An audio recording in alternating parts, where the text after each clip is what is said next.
Шавкат Рахмонов тізесіне жарақат алып 9 оңай жекпе-жекке шыға алмайды. Яғни осы 2026 жылы тағы да жекпе-жегін көрмейміз. Енді Шавкат Рахмонов чемпион болмайды деген сыбыстар көбейіп кетті. Солай емес пе? Солай ойлайтын жанкүйерлерге, қазақ халқына осы бейнені арнағым келіп тұр. ММА сүйер қауым негізі білетін болса, Хабиб Нурмагомедов, көбісі қазақ халқы оны жақсы көрмейді. Шавкат Рахмоновқа белбеуге әлі дайын емес, оған тағы да жекпе-жектер қажет деген үшін. Бірақ та Хабиб Нурмагомедов кезінде 2014 жылы Рафаэль дос Аньеспен жекпе-жектен кейін тізесінде крестообразный связка атты сіңірін жыртып алған болатын. Одан кейін бір жыл операция жасап дайындалған болатын, бірақ екінші жылы тағы да менискі зақым алған болатын. Толық жыртылды ма ұмытып қалдым, бірақ тағы да ота жасатты. Сөйтіп 2 жыл бойы жекпе-жексіз қалған болатын. Одан кейін толық емделгеннен кейін Хабиб Нурмагомедов 2016 жылдан бастап жайлап өзінің формасын жалғастырып, қайттан жеңістерге оралып чемпион атағын алған болатын. Сондықтан Шавкат Рахмонов чемпион бола алмайды, бітті, тізесі кетті, енді баяғыдай формаға жете алмайды дегендерге осы жақсы себеп ойлану үшін. Хабиб жасалған дүниені біздің Шавкат Рахмонов сірә оңай жасай алады. Сондықтан оған сенуді доғармай, оған барлық қолдауларды көрсетіп, және жазылғанын тілегеніміз дұрыс. Енді Шавкат Рахмонов жайлы айтып болдық. 2 жылдан кейін оралып, қайтадан чемпион болуына барлық мүмкіндіктер бар. Енді жартылай орта салмақ не болмақ? Енді Шавкат Рахмоновты толық осы жылға алып тастасақ, осы жылға жекпе-жектерді айтайық. Мен екі бөлімге бөлемін. Яғни бірінші бөлім ол UFC-дің ойы. UFC қалай жасағысы келіп тұр, кімді кіммен кездестіргісі келіп тұр. Екіншісі мен және біздің жанкүйерлер қалайтын жекпе-жектер. Одан кейін осы бейненің соңында көреміз. Менің ойым сендермен бірге ма, жоқ па? Комментарияға өз ойларыңды жазып кетіңдер. Тіркелуді ұмытпаңдар. Осы бейнені қарайтын болсаңдар, алда әлі талай қызықтар болады, интервьюлар, спаррингтар. Енді UFC-дің ойы қандай? Илья Топурияны Гейджи мен Ақ-үйде кездестірмекші. Топурия Гейджи жеңсе, UFC-дің оған ойы бар деген болатын. Ал Ақ-үйде американдық жауынгер қажет, және белбеу үшін таласатын жауынгер қажет. Гейджи бұл орынға өте жақсы сай келіп тұр. Уақытша белбеуді алды, Педи Пимблетті жақсы жеңді, британдық. Білеміз ғой, британецтер мен американецтер бір-бірлерін особо былай жақсы көрмейді бір-бірлерін. Енді Илья Топурия мен Ақ-үйде маусым айында кездеседі. Бұл UFC-дің ойы. Себебі Ислам Махачев пен Топурияны кездестірсе, Ислам Махачев Ақ-үйде өнер көрсете алмайды.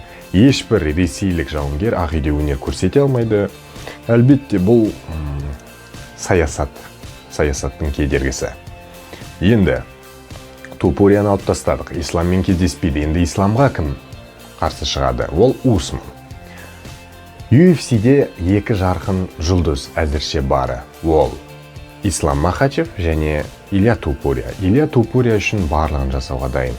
Илья Топурия жартылай орта салмаққа көтерілсе, уақытша белбеуді Арман Сарукянмен тағы да бір қорғап жіберуі де мүмкін.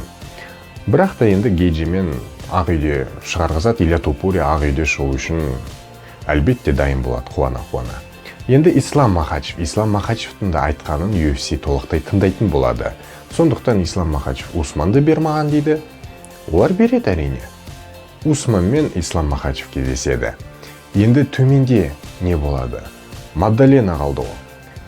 Мадаленаға Моралесті беретін секілді. Себебі Моралестің өзі маған Ислам Махачевті немесе Мадаленаны береді деген болатын. Ислам Усманды сұраса, Мадалена алады. Мадалена мен Моралес кездеседі. Қызықты жекпе-жек, бірақ Моралес алып тұр деп ойлаймын. Әрі қарай бізде кім қалды? Енгери жекпе-жексіз қалайын деп тұрған секілді. Себебі Карлос Пратес бар. Карлос Пратес пен Белал Мұхаммад кездесетін секілді, менің ойымша. Сосын төменде Шон Бреди, Леон Эдвардспен. Енгериге бір қарсылас жоқ. Астыдағы бір Хокин. Баклиде де беру мүмкін.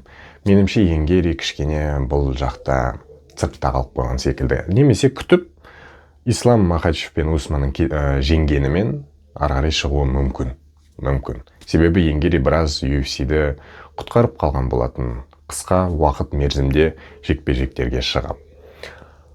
Ал енді мына жаққа бір тізім жасаймын. UFC-дің қалайтын жекпе-жектерін. Енді біздің жанкүйерлердің және өз басым қалайтын жекпе-жектер қандай болатын еді? Ол әлбетте бірінші Ислам Махачев пен Илья Тупурия. Баяғы Хабиб Нурмагомедов пен Конор Макгрегордың бір арзан қайталанған түрлері. Салиэкспресс дейді ғой. Сондай секілді. Өте қызықты жекпе-жек. Күрес пен стойкадағы жекпе-жек. Кім жеңеді? Өте қызық болады. Келесі жекпе-жек ол Магдалена мен Енгери. Енгери негізі белбеуге лайық жігіт. Ол Пратесті жеңді, Белалды жеңді, бұрынғы чемпион, және Магдалена мен шығып, бұрынғы чемпионды жеңсе, тағы да өзін дәлелдесе, чемпиондыққа банағы Ислам мен Тупурияны жеңгенімен шығуға толықтай лайық деп өз басым ойлаймын. Және UFC-ді де құтқарып, біраз қысқа мерзімде шығып, жеңген болатын. Және Шавкатты да аяғын ауыртып, жарақат жасаған ол. Енді келесі. Ол Моралес пен Пратес. Стойкадағы жесткий жекпе-жектердің бірі. Издец болатын жекпе-жек. Өте қызықты. Себебі Моралеске тағы да әлі Шон Бредиді жеңді әрине. Өте керемет жеңді. Бірақ та тағы да бір өзін дәлелдеуі қажет. Ал Усманға Белал Мұхаммадты беру керек. Екі баяғыдан келе жатқан кәрі жауынгерлер және өздері подкастта Белал Мұхаммад Усманға бір шапалақ берген болатымын деген. Сондықтан бір өздерінің ұнатпайтын бір ерегестері бар. Өте қызықты жекпе-жек болады. Пресс-конференцияда бір-бірлерін боқтап, трэш-ток жасауы мүмкін. Қарауға бір қызық болады. Және соңғысы қайтадан Шон Бреди мен Эдвардс деп өзім ойлаймын. Тағы да бір Шон Бреди Эдвардсты жеңсе, бірақ мен білмеймін, астыда Хоакин Бакли бар, солармен де бір өзгеріс енгізуге болады. Ол жекпе-жектер мәні біздің қалайтын, жанкүйерлердің қалайтыны. Ал Шавкат Рахмоновтың енді оралуын күтеміз. Ал осы жылы осындай жекпе-жектер болады деп өз басым ойлаймын, UFC-дің қалайтыны.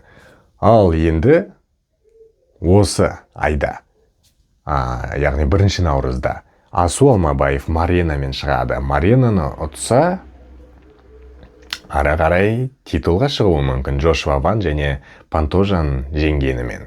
Және Қазақстандағы алғашқы UFC чемпионы атануы мүмкін. Солай достар, сендермен болған мен Иманғали, Солайде арнасы. Өздерің не ойлайсыңдар? Кім бірінші чемпион болады UFC-дің атынан? Біздің Тайлақпен сұхбатты көрдіңдер ма? Көрмесеңдер мені кіріп көріңдер. Өте керемет сұхбат болды. Қош аман сау болыңдар. Қазақтардың жеңісі көп болсын.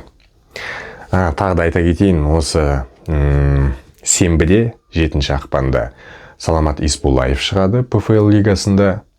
Азат Максум шығады күрес ережесімен Рамазан Темировпен. Және осы жексенбіде Николай Веретников дебютант бразилиспен шығады UFC Fight Night'та. Осы аптаның соңында бақандай 3 жауынгеріміз шығатын болады. Үшеуі де жеңеді деп сенеміз. Тіркелуді ұмытпаңдар. Қош аман сау болыңдар. Пам!